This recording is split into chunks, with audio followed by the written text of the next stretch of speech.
Hi guys, and welcome to my ranking of all the Scream films. This is the very first Scream-centric video I've ever done, I think, which is kind of weird given the fact that it is one of my favourite horror franchises of all time.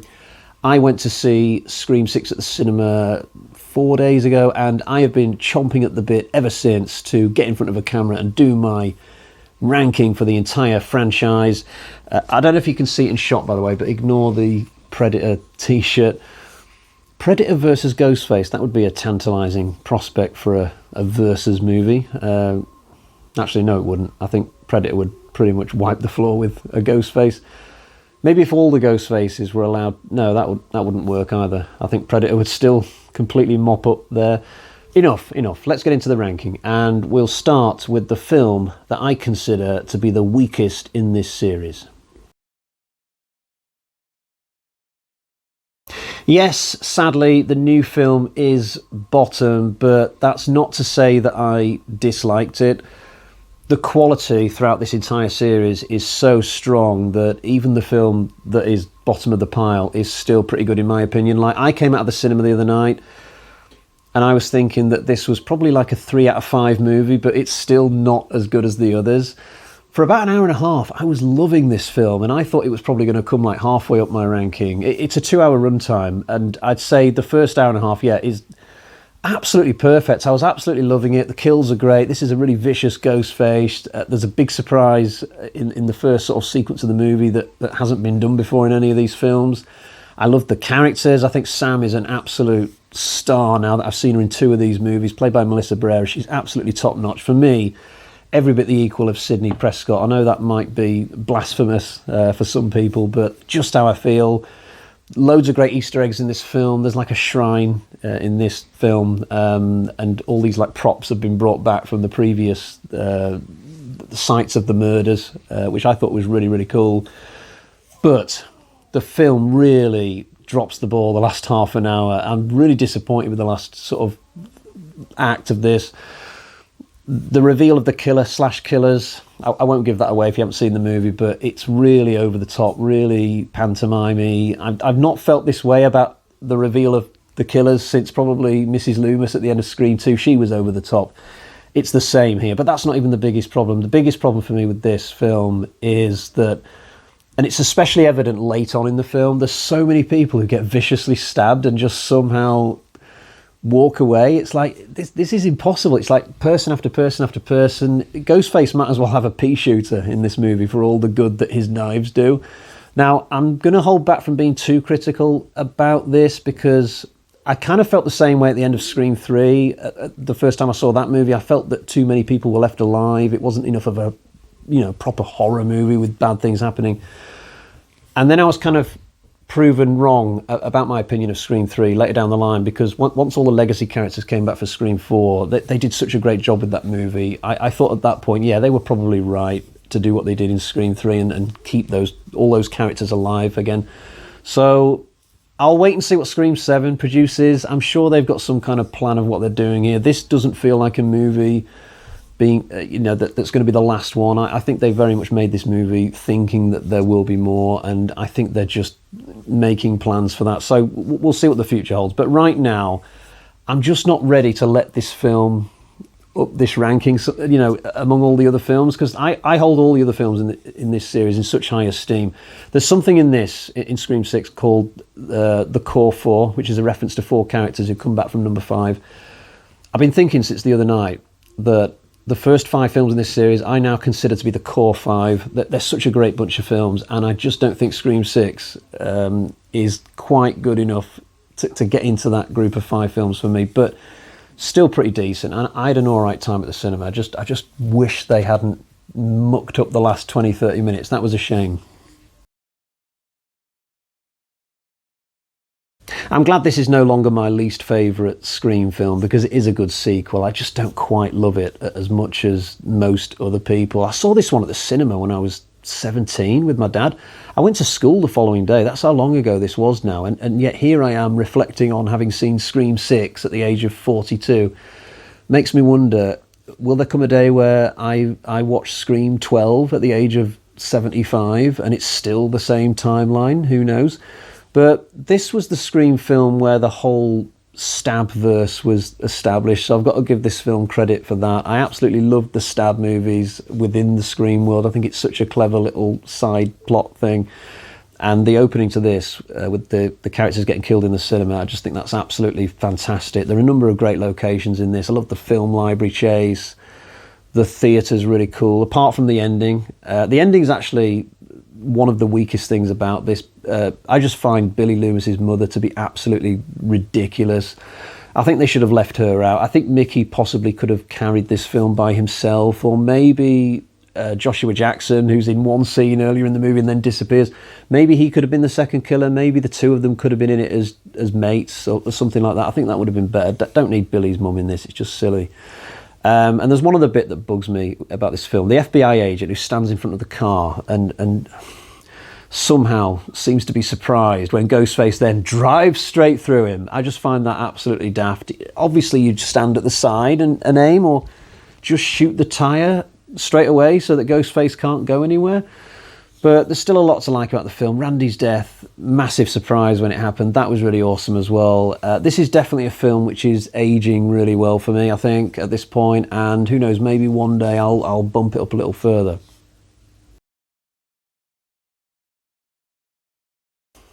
I didn't really like Scream 3 when I first saw it. I did see it at the cinema, but I was at university at the time, and I think horror and movies in general, actually, I think that stuff was just taking a little bit of a back seat for me while I got on with my life. And I don't know, I did make an effort to go and see the film at the cinema, but I just wasn't really of the right mindset for it, and I didn't enjoy it at all. And consequently, it didn't bother me when it turned out that this was the final Scream movie for a long, long time.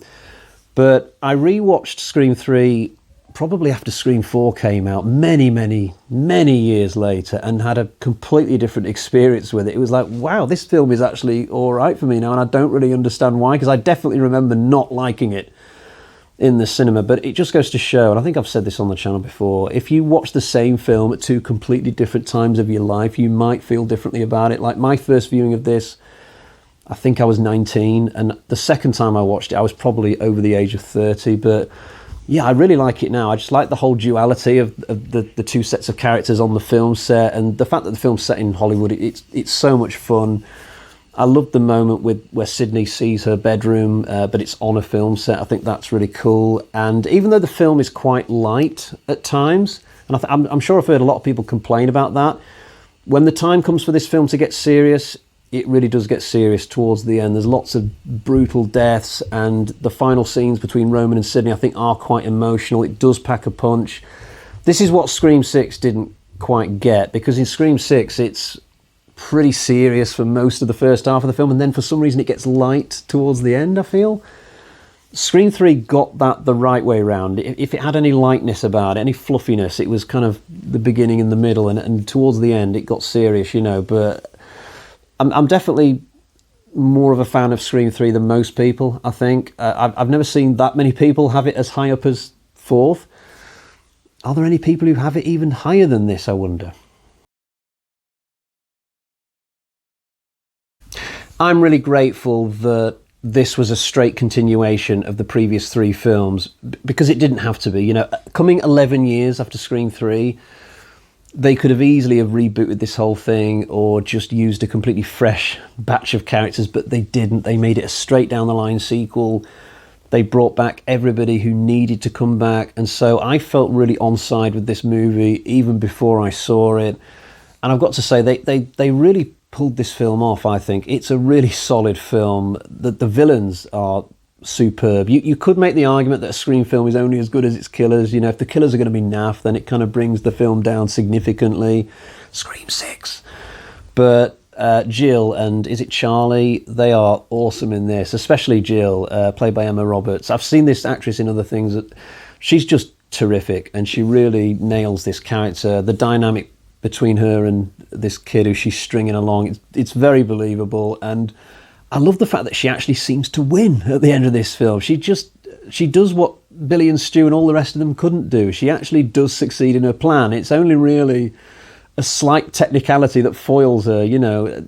So Sydney is just a little bit alive, and that's why the whole thing goes to hell. But nobody else got that far up to this point, so that was really cool, getting to see that actually happen. The scene where she's throwing herself around the living room, I just absolutely loved that. I thought it was absolutely hilarious.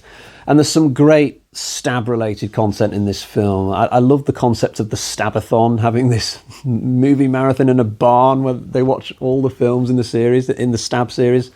And the opening's great as well, with the film within the film, Stab context. You know, I thought that was awesome. If you can't come up with something as chilling as the Drew Barrymore kill, then why not do something completely different, something a bit light? And they really nailed it with the Stab 567 film within a film, whatever the hell that was. I thought it was really, really awesome. So Scream 4 is in third place for me, but let's now find out what's at number 2. My favourite of the sequels, and I've got to say, what an absolutely genius idea to make the new Ghostfaces be disgruntled fans of the Stab franchise. I just absolutely love that.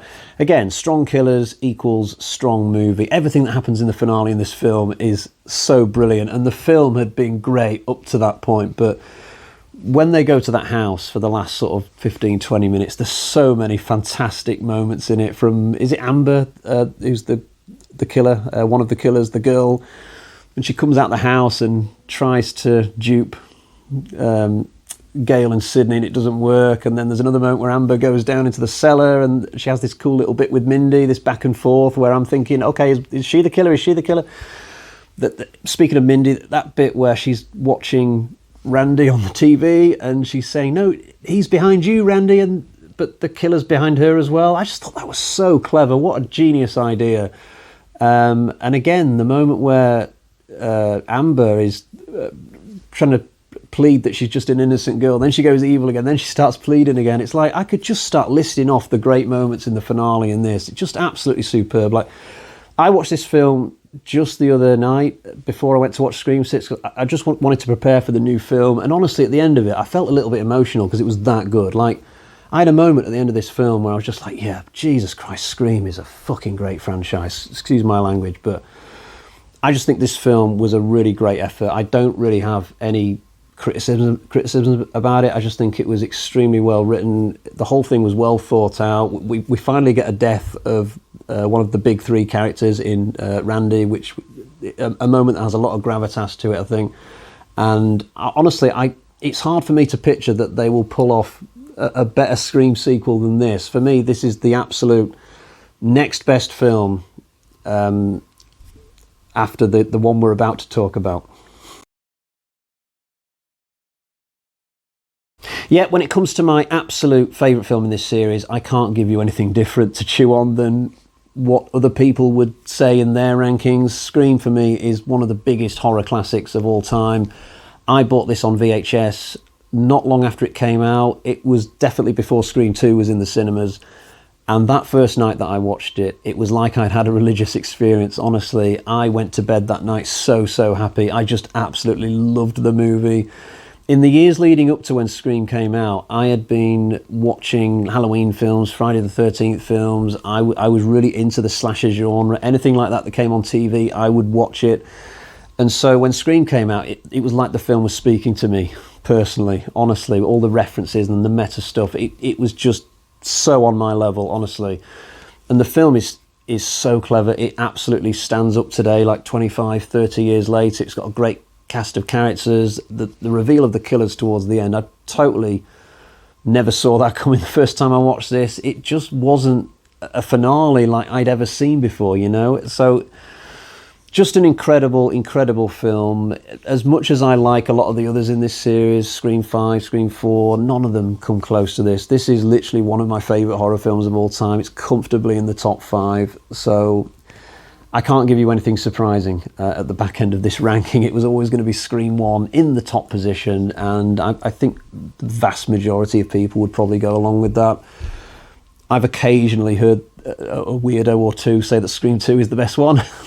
No offence intended, but yeah, Scream 1, come on, it's the business, you know what I mean? So we'll call it a day there. Thank you for tuning in and watching my Scream ranking. I do have some ideas for some other Scream rankings to possibly do on the channel, rankings of certain aspects to do with Scream. I'm sort of mulling on that. I'm not going to commit to anything, but I've got some ideas for some further Scream videos, possibly in the next few weeks and months. I'm going to think about it some more. But for now, I will wrap up and say cheerio. Bye-bye.